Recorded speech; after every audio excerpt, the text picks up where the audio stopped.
The award-nominated anthology Hell Comes to Hollywood is back for a second installment.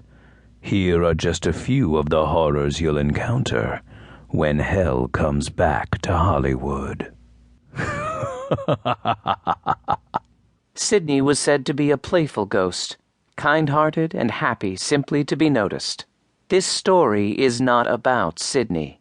No, it's a drama, very indie. What is a heart? By any definition, it is the mechanism of our body that keeps us alive, pumping blood to all the other organs we require to live.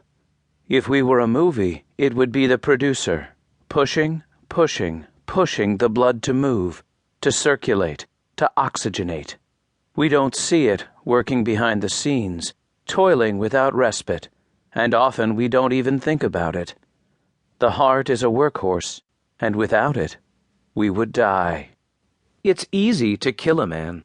But to slowly chip away at his deepest dreams, thwarting them slowly, and in infinitesimally excruciating increments until he succumbs to despair, that is a delicious exploitation of talent. Even better, in this town, people are generally far too full of themselves to consider committing suicide to banish their crushed dreams forever. No, in Hollywood they take service jobs, or become non-pros, or get involved in support industries, trying to convince themselves, and anyone who will listen, that they really have made it in some minor way. Yet all the time, their failures quietly and secretly eat at their souls. They are the sources of their own agony. Delicious.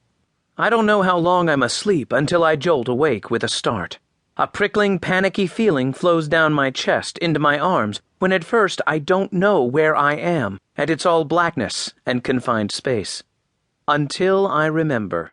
His tough, almost reptilian skin strikes my sight. His scraggly hair, matted with blood, jolts me.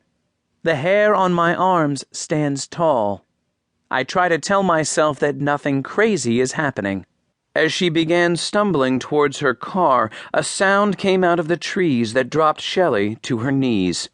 She grimaced as her bones smacked the pavement, but the noise, which could only be described as a wailing moan, so frightened her that she became nauseous with a set of the dry heaves that doubled her over. Then she sensed his warm breath on her. She wouldn't open her eyes. She refused to look. She refused to do anything other than what she had been hired to do, which was to act scared. Act scared, she thought. On textual or pronunciation questions, we defer to Aaron. But in terms of performance or editing, it's my call. The ring of zombies tightened. One of them grabbed at her hair, leaving a smear of gore on her blouse as she twisted away. Libby decided that the next scene would be where she would stop for the night. Often engrossed in her storytelling, it was difficult to decide where to end for the evening. Meredith, for once, just do what I say and get me the writers. It's going to cost you. They're still pissed about the giant robot fiasco. Fine, whatever. Oh, and get legal started on a new talent contract. Sure thing, boss. Charlie could hear Meredith's eyes roll as Angel casually put her hand on his leg. The sound of incoming fire engines blended perfectly with the electric purr of Charlie's sedan as it peeled away from the curb. The two men rode in silence as Trang navigated the traffic and the Hollywood sign came into view. The final wisps of morning fog were dissipating, and bright sunlight glinted off the massive white letters. Let's face it, mused Trang. We're Angelinos. Rodriguez popped a fresh stick of gum into his mouth. You got that right, boss. To keep listening to this audiobook, I've left you a link in the description so you can do it, at no cost thanks to Audible's 30-day free trial.